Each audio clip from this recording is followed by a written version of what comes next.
ہم سے اتنی قریب کر دی کہ بس کچھ وقت کے بعد وہ مقدس مہینہ ہمیں پانے والا ہے اور ہم مقدس مہینے کو پانے والے ہیں۔ اللہ تبارک و تعالی نے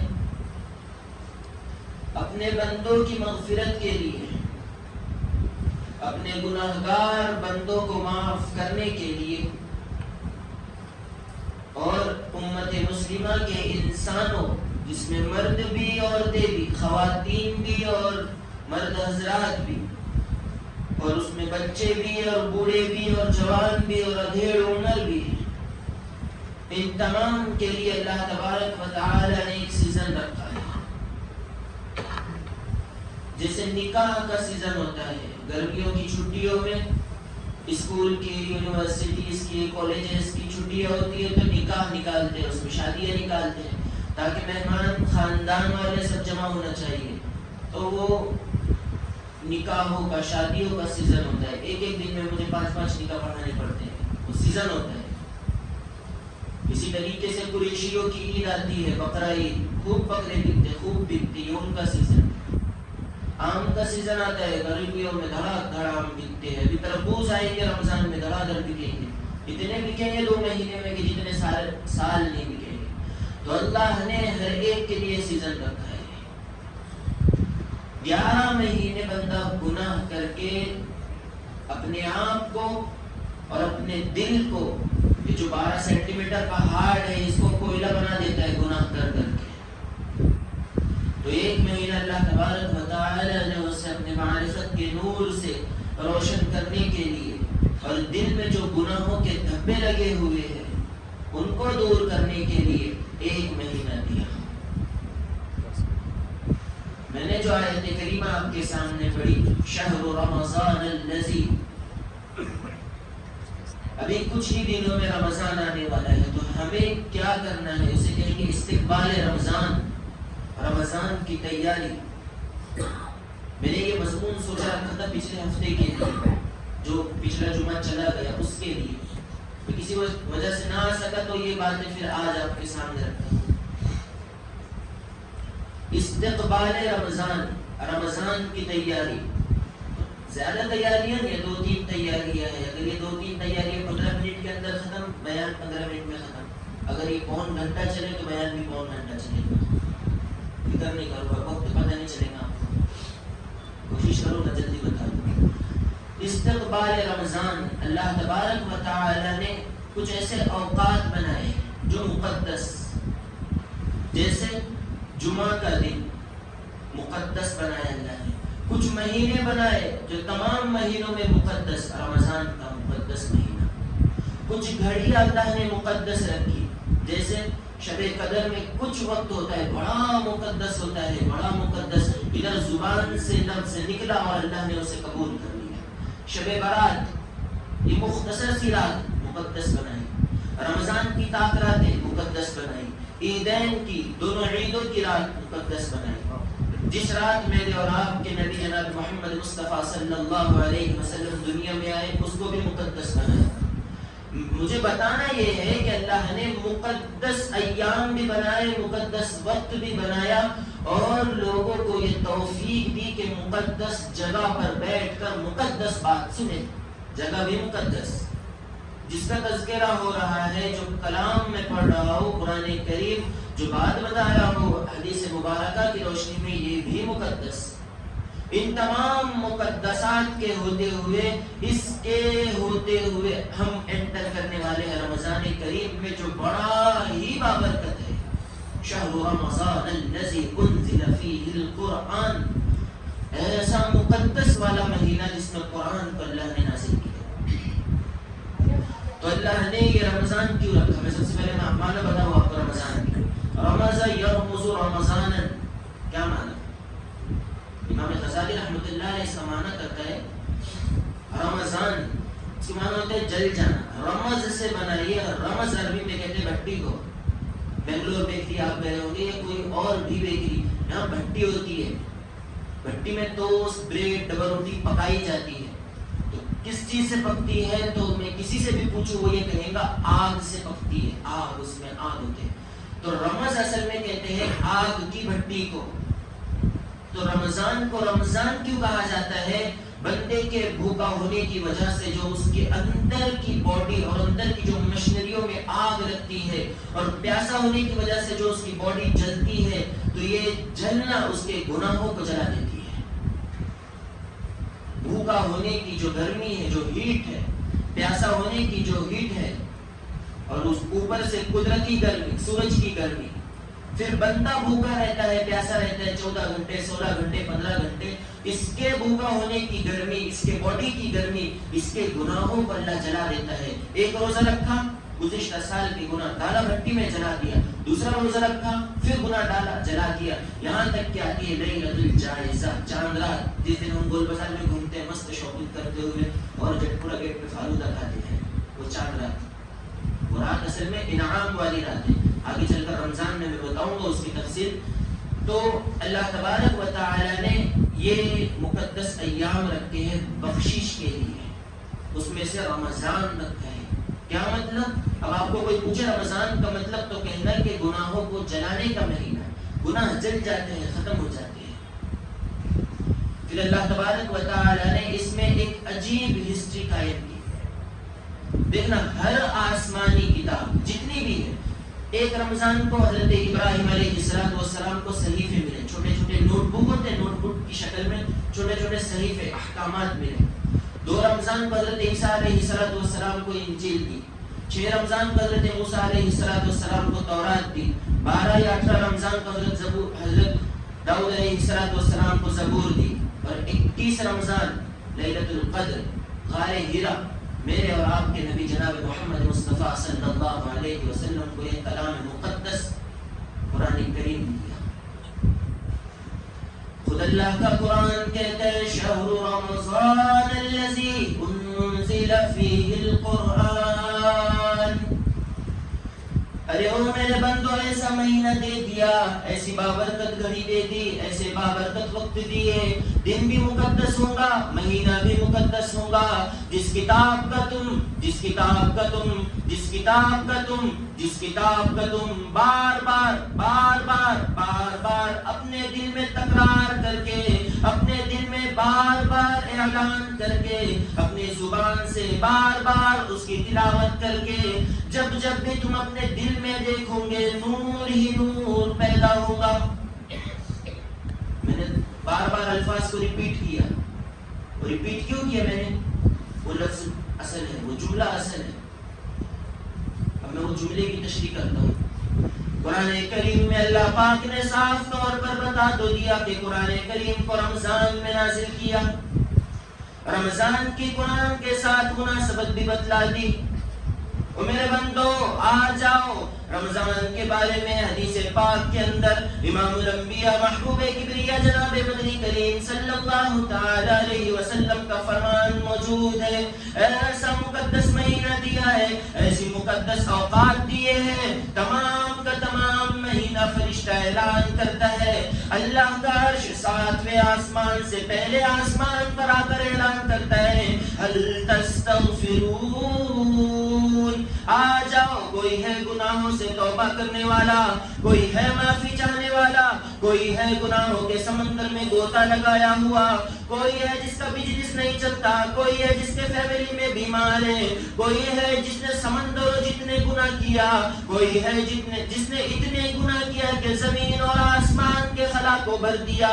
اللہ فرماتا ہے لا تقنطوا من رحمت اللہ.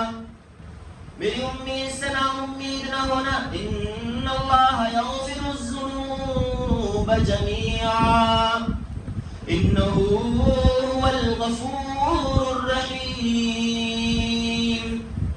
آ جاؤ رمضان میں، آنسو بہانا تمہارا کام ہوگا، توبہ کرنا تمہارا کام ہوگا، معافی مانگنا تمہارا کام ہوگا، مجرم اٹھے ہوئے رب کو منانا تمہارا کام ہوگا.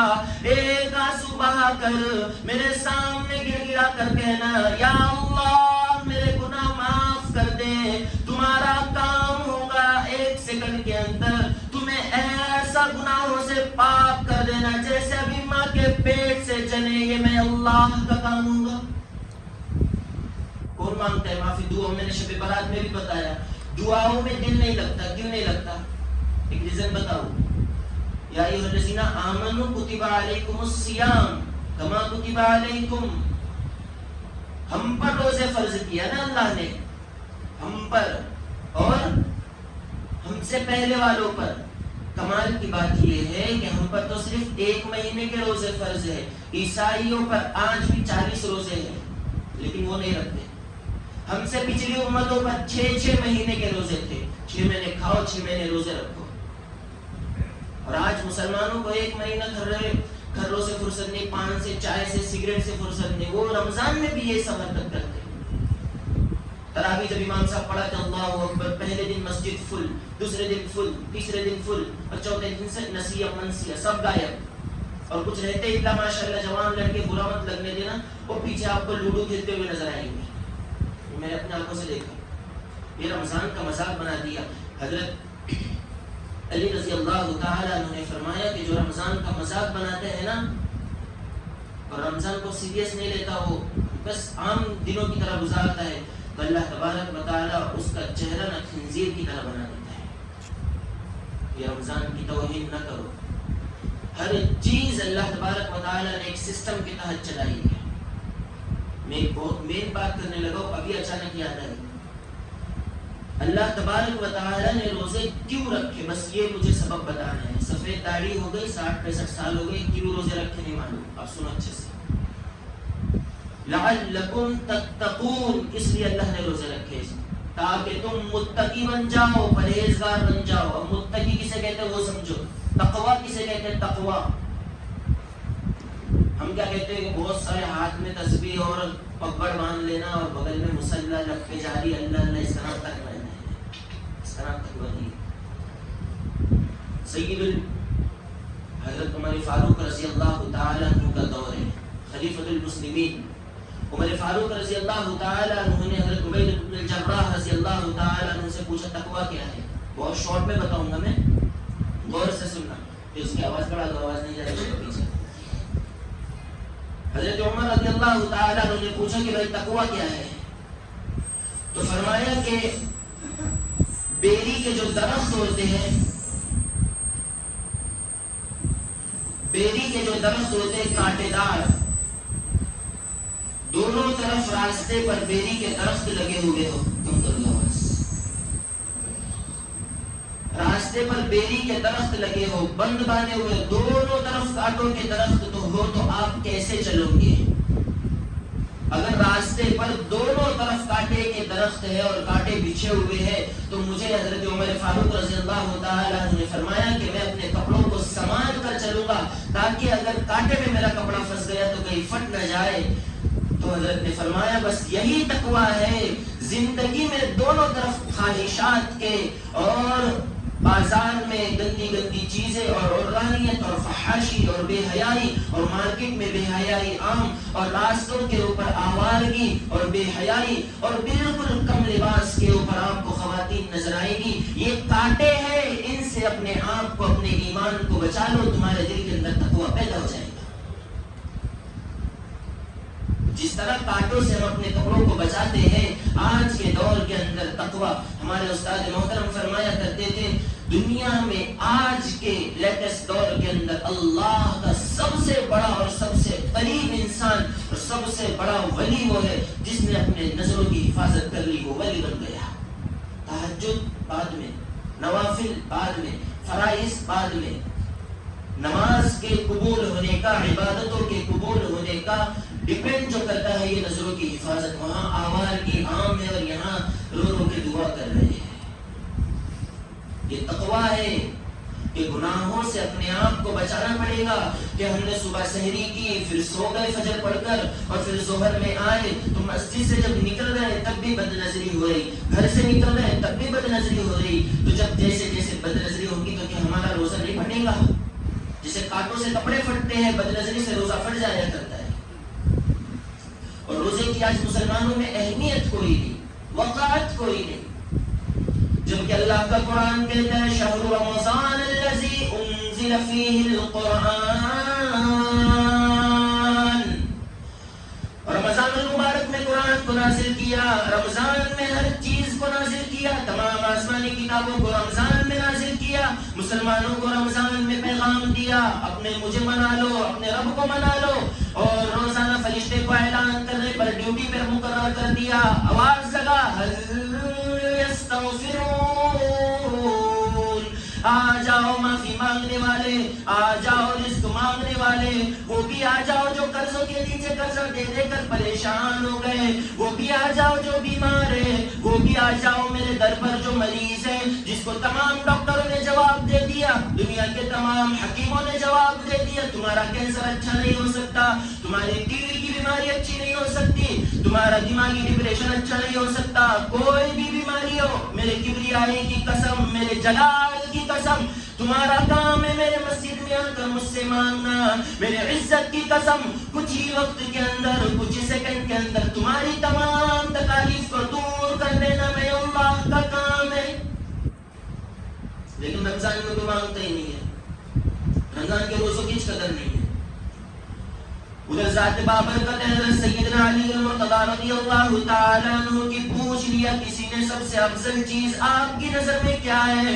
فرمایا رمضان کا روزہ، وہ بھی گرمی میں ہو، وہ بھی میں روزے کی حالت میں ہوں، اللہ کے راستے میں جہاد کر رہا ہوں، لڑائی لڑ رہا ہوں، میرے ہاتھ میں تلوار ہو، میں دشمنوں پر وار کروں، دشمن مجھے کاٹ کر ختم کر دے۔ پھر روزہ چھوڑنے کے بارے میں وعید پوچھی، سیدنا علی رضی اللہ تعالیٰ عنہ نے فرمایا اگر کسی انسان کا رمضان کا ایک روزہ بھی چھوٹ جائے، غور سے سننا، ایک روزہ بھی چھوٹ جائے، یا پھر سفر میں ہونے کی وجہ سے چھوٹے، یا بیمار ہونے کی وجہ سے چھوٹے، یا عورت کے پیریڈز آنے کی وجہ سے لیڈیز کے روزے چھوٹ جائے، کسی بھی وجہ سے رمضان کا اگر ایک روزہ چھوٹ جائے، حضرت علی فرماتے ہیں غیر رمضان 100 سال تک روزہ رکھتا رہے، رمضان کے ایک روزے کا بدلہ نہیں ادا کر سکتا۔ چاہے گرمی میں روزے رکھ لے، بارش میں رکھ لے، ٹھنڈی میں رکھ لے، قیامت کی صبح تک روزے رکھتا جائے، رکھتا جائے، رکھتا جائے، رمضان کا جو ایک روزہ چھوٹا قیامت تک اس کی فضیلت کو نہیں پہنچ سکتا۔ جس کو میں بھی مانتا ہوں، آپ بھی مانتے ہیں، پوری دنیا جس کو مانتی ہے، شیخ عبد القادر جیلانی رحمت اللہ علیہ، بنیت الطالبین کتاب ہے، ایویڈنس بھی موضوع، ایویڈنس بھی مضبوط ہے، دلائل بھی مضبوط ہے، بنیت الطالبین کتاب اٹھا لو، صفحہ نمبر 1159 کھولو، 1164 تک اس کو پڑھتے جاؤ۔ شیخ عبد القادر جیلانی رحمت اللہ علیہ لکھتے ہیں جس نے رمضان کا روزہ ایک بھی چھوڑا، یا جس نے ایک بھی نماز چھوڑی، فنکاحها باطل باطل باطل، جس نے ایک بھی روزہ چھوڑا، جس نے ایک بھی نماز چھوڑی، فنکاحها باطل، اس کا نکاح ٹوٹ گیا، اولادها حرام، اس کی اولاد حرام کی ہے۔ جا کے بنیت الطالبین کتاب اٹھاؤ، صفحہ نمبر 1164 دیکھو کھول کر۔ نماز نہیں پڑھے تو اولاد، جس کو میں بھی مانتا ہوں آپ بھی مانتے ہیں، شیخ عبد القادر جیلانی، سبحان ربانی محبوب سبحانی۔ اور آج لوگوں کا حل رمضان میں کسی اور چیز کے، کسی اور مضمون کے اوپر چلا تھا، میں کسی اور طرف چلا گیا۔ رمضان کی سب سے بڑی تیاری ہے، سب سے بڑی تیاری رمضان کی تیاری ہے اس دل کو ہر ایک سے پاک، ہر ایک سے پاک کرے۔ اس میں اگر کسی کی نفرت ہوگی نا، اللہ کا نور اس دل میں نہیں آئے گا، بالکل نہیں آئے گا۔ اس میں اگر کھٹکا ہے، اس میں اگر گلا شبہ ہے، اس میں اگر جھگڑا ہے، اس میں نفرت کی آگ بھڑک رہی ہے، اس میں اگر بیماری ہے، تو یاد رکھنا نہ روزہ قبول نہ نماز قبول۔ شب برات میں دیکھ لو آپ، چند لوگوں کی مغفرت نہیں ہوتی، اس میں ایک یہ بھی ہے دلوں میں حسد پالنے والا، ایک ہے حسد اور ایک ہے بغض، ایک ہے کینہ، سب میں الگ الگ فرق ہے۔ اپنے دل کو حسد سے، بغض سے، کینے سے، عداوت سے، ہر چیز سے پاک رکھو۔ رمضان کی سب سے بڑی تیاری یہ ہے اپنے دل کو ہر ایک کے لیے پاک کر دو، اس سے بڑی تیاری میرے نظر میں کوئی نہیں ہے۔ تو اگر کسی سے آپ کا جھگڑا ہوا ہے، ابھی جانا جمعہ کے بعد صلح کر لو. رمضان کو یہ سوچ کر گزارو کہ میرے زندگی کا یہ پہلا رمضان ہے جو بہترین گزرے گا انشاءاللہ. تو زور سے انشاءاللہ. ہر وقت اٹھتے بیٹھتے اگر رمضان میں کسی چیز کی کثرت ہو، غور سے سننا، یہ یاد رکھنا. پھر یہ دوبارہ میرے ذہن میں باتیں نہیں آتی، اچانک یاد آ رہی ہے، اس لیے غور سے سنو. اس کو اپنے دل پر لکھو، نہیں تو ڈائری ہوگی ڈائری پر لکھو. رمضان کی سب سے اصل تیاری اپنے دلوں کو ہر ایک کے لیے پاک، بالکل پاک، حسد سے، ہر چیز سے پاک. اور دوسری تیاری یہ کہ جب رمضان آ جائے تو کلمہ طیبہ لا الہ الا اللہ محمد الرسول اللہ جتنا ہو سکے کثرت سے پڑھے، جتنا ہو سکے کثرت سے پڑھے. اور اس کے بعد استغفار نہیں آتا تو کم سے کم استغفر اللہ استغفر اللہ استغفر اللہ، اتنا تو ہر ایک کو آتا ہے. جتنا ہو سکے یہ. اور ان تمام سے بڑھ کر رمضان میں اگر سب سے اصل عبادت کوئی ہے وہ ہے قرآن کریم کی تلاوت. اس کے علاوہ رمضان سب عبادتیں اس کے نیچے ہے، نماز بھی، اوابین بھی، چاشت بھی، ہر عبادت اس کے نیچے ہے. رمضان میں قرآن کو اتنا پڑھے کہ کم سے کم 2 تو ختم ہو سکے. ایک دن میں 2 پارے تو پڑھ سکتے ہیں. اس لیے کام سے وقت نکالو، ہر چیز سے وقت نکالو. ہم نے 11 مہینے کما لیا، بہت توڑ کے کما لیا. 1 مہینہ نہیں کمائیں گے نا تو غریب نہیں ہونے والے ہم. خدا کی قسم 1 مہینہ پابندی سے اللہ کی عبادت کر لو. میں قسم کھا کر کہتا ہوں اگر آپ غریب ہو گئے نا، قیامت کے دن میرا دامن اپنے محشر میں پکڑ لینا نہیں ہوگی. اس لیے رمضان کو ایسا گزارو. اس لیے کہ علماء کرام نے لکھا ہے جس کا رمضان بہترین گزر گیا، عبادت میں گزر گیا، جس کا رمضان مسجد میں گزر گیا، اعتکاف میں گزر گیا، نہ لوگوں سے جھگڑے تھے، نہ کوئی گالی گلوچ تھی، نہ کچھ بھی نہیں تھا، صبح روزہ رکھتا تھا، شام کو تراویح پڑھتا تھا اور بالکل فری، نو ٹینشن رہتا تھا، جس کا رمضان اچھا گزر گیا. باقی 11 مہینے اللہ اچانک سے اور خود حفاظت کے ساتھ اس کے 11 مہینے آسان کر دیتے ہیں. پھر 11 مہینوں میں گناہ نہیں ہوتا. وہ میں نے شب برات میں بھی بتایا تھا بڑی تفصیل سے کہ رمضان میں شیطان بند ہو جاتا ہے، جہنم کے دروازے بند ہو جاتے ہیں، جنت کے کھل جاتے ہیں. پھر بھی لوگ رمضان میں گناہ کیوں کرتے ہیں؟ جھوٹ بولتے ہیں، غیبت کرتے ہیں، چغلی کرتے ہیں، تراویح کے بعد شراب پیتے ہیں، ڈرگس لیتے ہیں، ایم ڈی کے انگلیشن جوان لڑکے لگاتے ہیں رمضان میں. میں نے وہ تفصیل سے بتایا تھا. ابھی چونکہ وقت بھی ہو گئے اس لیے پھر کبھی انشاءاللہ اس کی تفصیل بتاؤں گا. اور دوسری بات، تراویح میں جتنا مجمع پہلے دن نظر آئے اتنا ہی مجمع اخیر تک رہے. یہ عزم کر لے، آپ عزم کر لے، ایک دم پکا ارادہ کر لے کہ تراویح پڑھنی ہے. تراویح کے ایک سجدے پر 1500 نیکی لکھی جاتی ہے. تراویح کے ایک سجدے پر 1500 نیکی. 40 سجدے کرو 60,000 نیکی کے مالک بن جاؤ. کوئی معمولی بات ہے؟ آج اگر یہاں کے اس مسجد کے ٹرسٹی، اس مسجد کے صدر وہاں بورڈ لکھ کر لگا دے، بلیک بورڈ، نورانی مسجد پڈولی پیٹرول پمپ کے پیچھے جو بھی تراویح کی نماز پڑھے گا ایک سجدے کے 15 روپے دیے جائیں گے کمیٹی کی طرف سے. نہیں سمجھے؟ پھر سے دہراتا ہوں، مسجد والے بورڈ لگا دے ایک سجدے کے 15 روپے دیے جائیں گے. تو میں تو یقین کے ساتھ کہتا ہوں گھر میں جو بڈھے بانٹے بیٹھے ہوں گے ان کو بھی بچے اٹھا کے رہتے ہیں، دادا چلو نا 15 روپے ہم کو ملیں گے. 15 روپے کے حساب سے 40 سجدوں کے پیسے ہم کو ملیں گے. تو سوچو ذرا بھائی، جب مسجد والے 15 روپے دے رہے تو ہم سب کچھ چھوڑ کر مسجد میں آ جائیں، چاہے کرسی پہ اللہ اکبر نماز پڑھے ہو، لیکن 15 روپے ان کو کیوں؟ اس لیے کہ دنیا کے پیسے آج دکھ رہے ہیں، اللہ کی جو 1500 نیکی ہے ہمیں نہیں دکھ رہے. جب آنکھ بند ہوگی قیامت کے بعد، روایت کے اندر حدیث پاک میں اللہ کے رسول صلی اللہ تعالی علیہ وسلم نے ارشاد فرمایا، میت کو جب قبر میں رکھ دیتے ہیں اس کے فیملی والے، اس کے رشتہ دار وہاں سے چلے جاتے ہیں، سیدھی طرف سے عذاب دینے والے فرشتے آتے ہیں، نماز کہتی ہے دور ہٹ جاؤ، اس نے ہمیں زندگی میں کبھی قضا نہیں کیا. پیروں کی طرف سے فرشتے چلے جاتے ہیں تاکہ وہاں سے عذاب دے. حج رک جاتا ہے، حج آڑ لگا دیتا ہے کہ اس نے مجھے پیسے ہونے کے ساتھ ساتھ ادا کیا تھا، چلا جاؤ. پھر سیدھی طرف سے فرشتے آتے ہیں، وہاں سے روزہ رکا دیتا ہے، اوپر سے آتے ہیں وہاں سے زکات رکا دیتی ہے. اللہ پاک جل شانہ کی طرف سے آواز آتی ہے، ارے او میرے فرشتوں، تم عذاب دینے کی کوشش کیوں کر رہے ہو؟ میرے بندے کو میں نے بخش دیا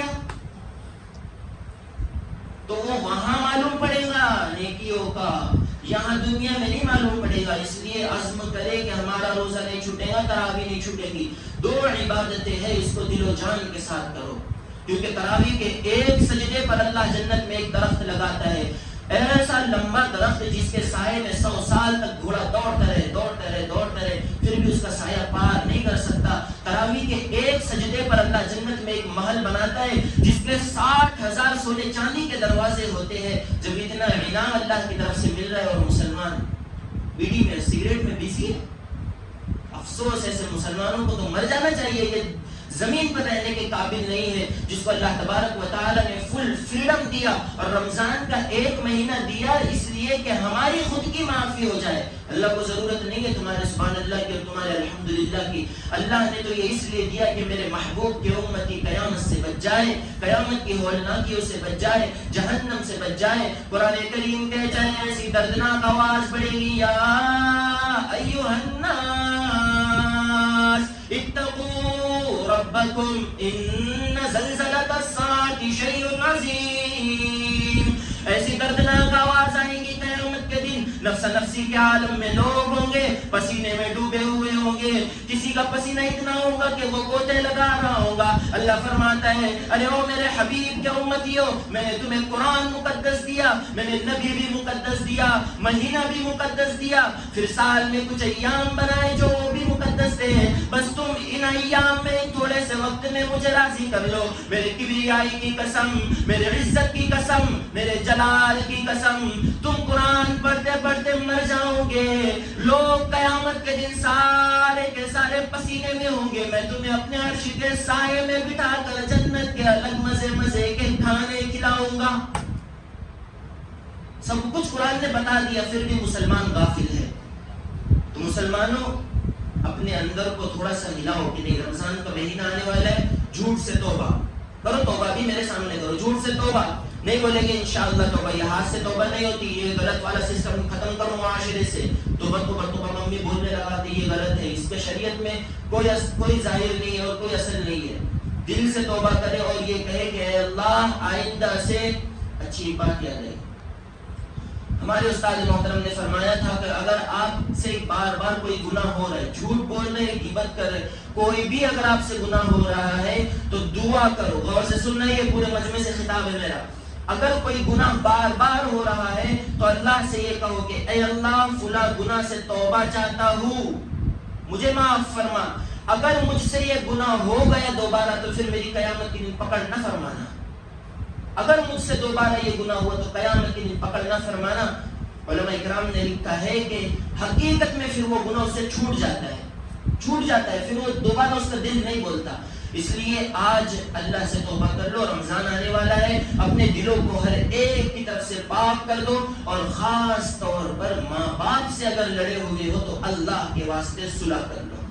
ماں باپ کے پیر پکڑنے پڑے نا، پیر پکڑ کر ان کے قدموں میں گر جاؤ کہ میرے پپا، میرے ابو، میرے ڈیڈی، مجھ سے واقعاتاً یہ غلطی ہوئی، تمہارا دل میں نے توڑا تھا، تمہارے مرضی کے خلاف شادی کر کے کسی اور کی لڑکی کو بھگا کر لے گیا تھا، اللہ کے واسطے معاف کر دو. ورنہ اگر والدین راضی نہیں ہوئے اور ان سے تم نے معافی نہ مانگی تو خدا کی قسم اس دنیا میں، اس دھرتی کے اوپر صرف ایک ہی چیز ایسی ہے جس کی سزا دنیا میں ملتی ہے. باقی نمازوں کی، جھوٹ کی، شراب کی، زنا کی، ہر ایک کی سزا کافر کو، مشرک کو مرنے کے بعد ملے گی. ماں باپ کو جو آپ نے ستایا، جو پریشان کیا، ان کی جو نافرمانی کی، ان کو جو اونچی آواز میں آپ نے کہا، اس کی سزا دنیا میں اللہ دیتا ہے اور اس کے باڈی کو سڑا کر اس میں کیڑوں کو پیدا کر دیتا ہے. یہ میں نے اپنی آنکھوں سے دیکھا ہے. اس لیے ماں باپ سے اگر لڑے ہوئے ہو تو صلح کر لو، اور دوسرا اپنے دلوں کو ہر ایک کے لیے پاک کر دو، کسی کی نفرت اپنے دلوں میں نہ پالو. اللہ تبارک و تعالی ہمیں عمل کرنے کی توفیق نصیب فرمائے، اور کہی ہوئی باتوں پر اور رمضان کی اور آنے والے خاص اوقات کی اتنی اہمیت ہمارے دلوں میں ڈال دے کہ ہمارا رمضان ایسا گزرے جیسا اللہ اور اس کا رسول چاہتا ہے. وآخر دعوانا الحمدللہ رب